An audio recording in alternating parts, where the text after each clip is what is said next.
Hey guys, today we would like to explain how you'll mount the auxiliary tank from RADE garage for this KTM 690 2019 and younger.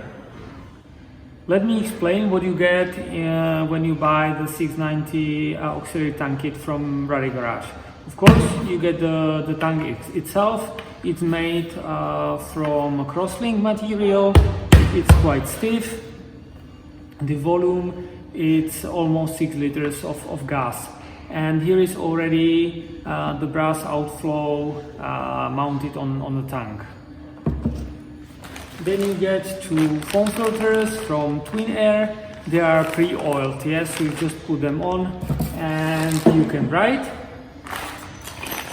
You get the pack with the mounting hardware. We will see later on in detail. You get the carbon cover that goes in front of the seat. This is tube for the crankshaft venting and SAS, and this is the fuel line here to connect with the main tank. Here is the airbox with the cage and with the frame. Yeah. Here are the holes for the sensor. Here you connect the crankshaft outflow. And here is the heat foil from Thermotech, yeah, that you will stick on here, and it will protect the tank from the engine. Guys, now you remove the mud guard. One big recommendation: before you start actually the tank installation, we recommend that you almost run out of fuel. Yeah, you have the reserve. As few fuel you have in the tank, it's better for the installation, because now, and this should be the very first step, we recommend even to do it 1 day ahead the main installation. You have to remove the fuel pump. It's on 4 bolts. Yes, so you have to get it out. And when, of course, when you open it, you will get a splash of fuel. Yeah. The start is easy. You remove the seat. Now you have to remove the original part. There is a pin, yeah? So carefully put it away. And then you unhook here, and you have to be careful about this lock. Yeah, so you have to also unlock here, yeah? And here is one lock also. Yeah, so release here, here lift, and move this way, and you get it out. Now we remove the black plastic part. Here is one small screw. Now the bigger Torx. Here is one. Here is second. And here is the third one. Now we take out the tools, and under is one more Torx. And the last thing remaining here in this corner is a pin again. So you lift it out, and the plastic part is away. Now you remove these plastic seat supports. It holds on 3 bolts. Now you remove the seat locks. Now you take out the cover. There are 2 pins, so you lift it up. And that's it. You see here are the 2 pins, so you have to just lift this way. The airbox holds on 4 bolts. 1 and 2nd on the other side, 3rd and 4th on the other side. You need to get out the bolts from both sides. On the right side of the motorbike, the front airbox bolt, it's hidden under the radiator. So first you need to release the radiator, and here it's again the front bolt of the airbox. Here is the temperature sensor that goes into the original airbox. There is zip tie, so just connect it to get out the cables. The original airbox has a rubber flange that sits on the engine intake. There are 2 sleeves, 1 and 2nd. So you need to release the sleeve that is closer to the engine. Usually should be, you can find it under this corner of the frame, yeah? So you take a screwdriver, yeah, and you release the sleeve here. Now you take out this tube. Now on the right side of the motorbike, in this area, you will find two tubes secured by zip ties. One and the upper one. The upper one goes also to the airbox. Yeah, so you need to cut the upper zip tie to be able to get out the upper tube. Guys, quick recap, yeah? The bolts holding the airbox are out. The tube from one and the other side are out also. The temperature sensor is disconnected. The sleeve from the rubber flange is also really loosened, yeah? So now what we need to get out the airbox, you take a big screwdriver, yeah, and you put it in between the rubber flange and you lift it out like this. The flange is out of the intake. Now you grab the airbox here in the back and you carefully lift it out. Both tubes. Here's the sleeve that belongs to the original flange. Now it's completely out. Now we need to get out the rubber flange out of the original airbox. So put away the sleeves, release the other one. I suggest probably to take it totally out. And now what is important to know, the rubber flange is quite long. So you have to do 1 second. You see how long it is? Yes, so now take your thumb, squeeze it like this and get it out. We need to use also the gouge for the temperature sensor. So just remove the screws and it's out. Now take the small airbox from us and you start with the temperature sensor gouge. You go into plastic, yeah, so don't over tight. Now take the airbox and the flange and we need to insert it, yeah. Squeeze it like this to insert it inside. Yeah, and it's there. Here is a line and here is also a line on the flange. So it should be more or less centered. Now you put back the sleeves, because the flange is from rubber and the airbox is from plastic and this is steel. So if you super tight, you can squeeze also the plastic, which is not useful, yeah. So we recommend to tighten it only to the point where it doesn't move around on the airbox. It means it's good tight, it will seal enough, yeah, and you don't destroy the plastic or the rubber. Now you insert the transparent vent tube on the white L, and the airbox as such is ready for the installation into the motorbike. We can start inserting the airbox. First prepare the tube like this, yeah. Secondly, you connect the temperature sensor and now you can start inserting the airbox itself. Yeah, you have to make sure it clicks there like this. Now we measure the length of the tube and you insert it there. Now from the right side of the motorbike, more or less in this area, here is the SAS system, the place where we have removed one of the tubes going to the airbox.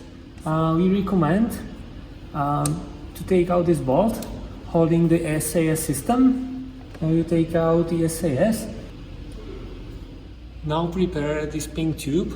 Just make sure it's long enough, because the SAS output has a bigger diameter than the tube itself, so we need to heat up the tube. Either you put it in boiling water for a while, or second option, you take a lighter Yeah, and you heat it up with a lighter carefully, of course. Once the tube is inserted, you secure it with a zip tie. Now this is the way how you insert the pink tube. It goes behind the brake liquid tube. Yeah, here around the injection, and here up. Yeah, and you will connect it above the engine. Now you take again the original bolt and the spacer, and you bolt on the SAS unit back. This is the tube coming from the SAS. Now we have to shorten it because we will connect with the T connection. And here is a tube going from small airbox to the engine venting. Yeah, we need to split it also here in this area. So now you have actually 3 tubes. Yeah. From the back you take this white L and you connect all 3 tubes together. Now it's connected, yeah, so it's done. Now we will mount the bracket holding the tank in the back, yeah.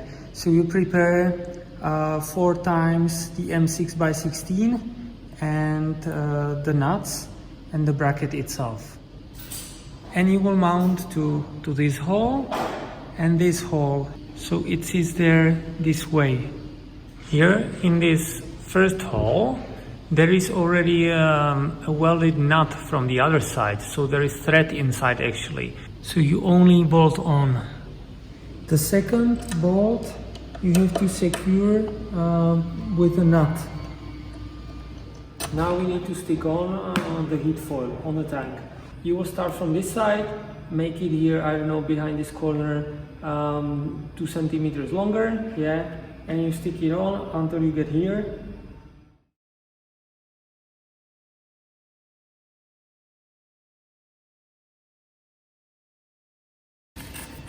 Like this. Other side. I will cut here a bit before the brass.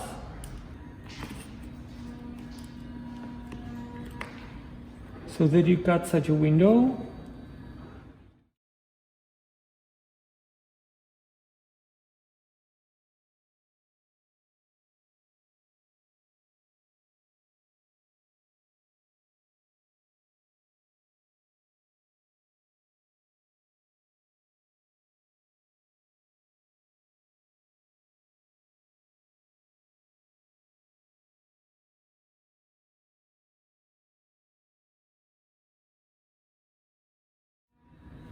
At this stage you prepare the fuel line and the small sleeve. It's good to insert the fuel tube now. You insert it on the tube, yeah. and you secure it now. Before we insert the tank, it's good to take out these original grommets. Yeah, take some small pliers or something and push them inside. They are quite stiff, but it's possible. Now take from the back 2 thread inserts. Take some tool for easier centering of the thread inserts. So here is the harness, you see. So we try to squeeze them and move them a little bit out. And if it doesn't help later, you can even cut the zip ties for the moment, insert the tank, and then you can zip tie again. Now take the Velcro from the back and prepare it in this above this frame tube, yeah, and below this this holder. And what is important, that the sticky part is on top. Now we can insert the tank inside. Before we do it, quick explanation. Here is the gouge in the tank, and it sits on diagonal frame tube. And here in the back is also gouge, and it sits on a rear bracket. You start first, you insert the fuel line in this area, and now you sit on the tank, and you have to make sure it sits in front enough, yeah, that really the rear holder is aligned with the gouge, yeah.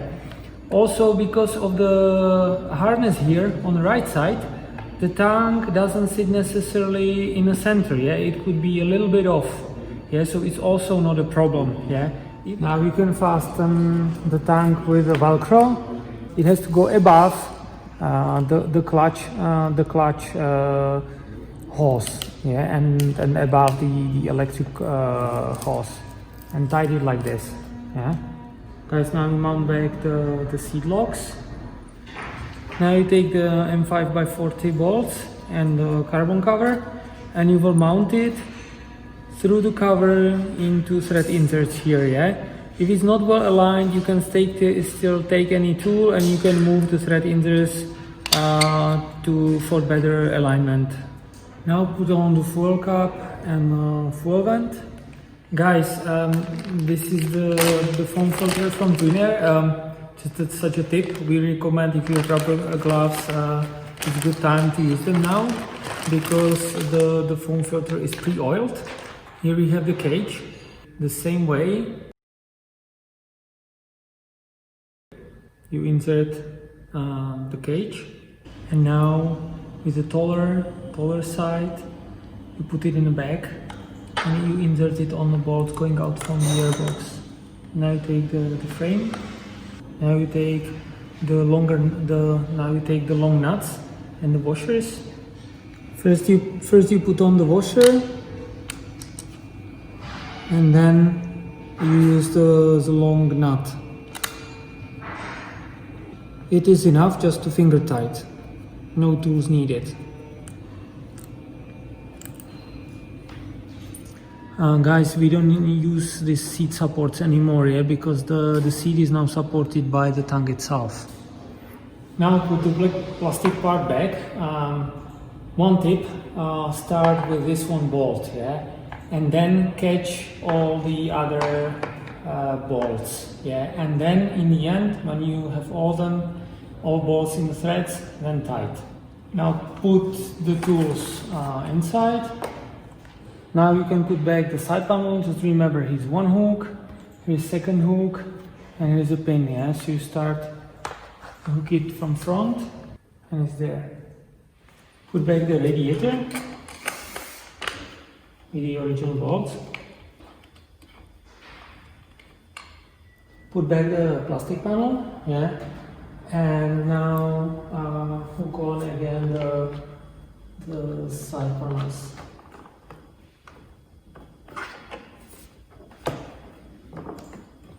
Now it's there. Now you take out the fuel pump gouge. Here are small locks, plastic locks on both sides. So you just squeeze them.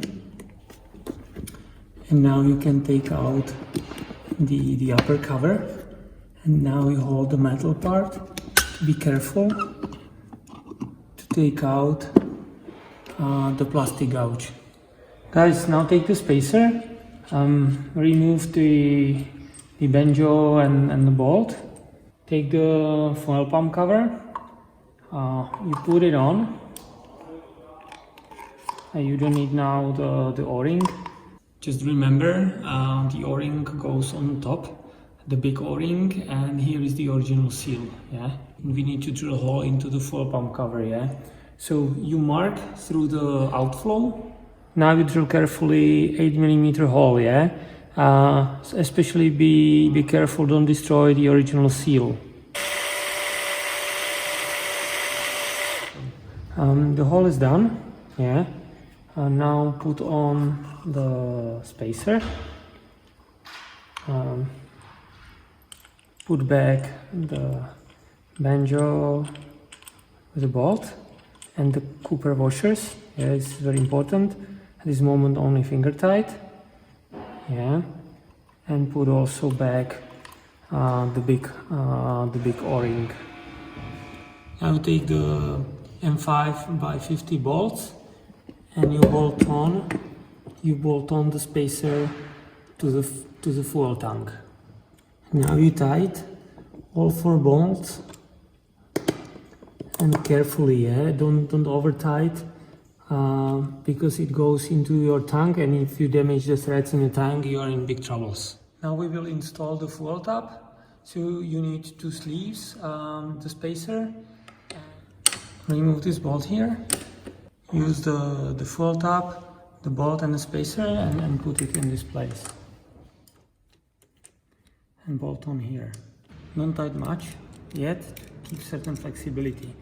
Measure correctly and cut the fuel hose, put on the sleeve, and insert the fuel tube. Now secure the sleeve. Now use the remaining part of the fuel hose, insert it first on the banjo bolt. Now put the sleeve on the banjo, and also secure it. Now the last step to finish the fuel line. Mark again the length, cut it, prepare the sleeve, and insert it on the fuel tap, and again secure the sleeve. And don't forget to tighten the bolt holding the fuel tap. Now tighten the banjo bolt, and don't forget to put back the mud guard. Guys, in fact, you just put back the seat, and the installation is done. So congratulations to the installation on your 690, and we wish you a nice trip with our auxiliary tank. Bye.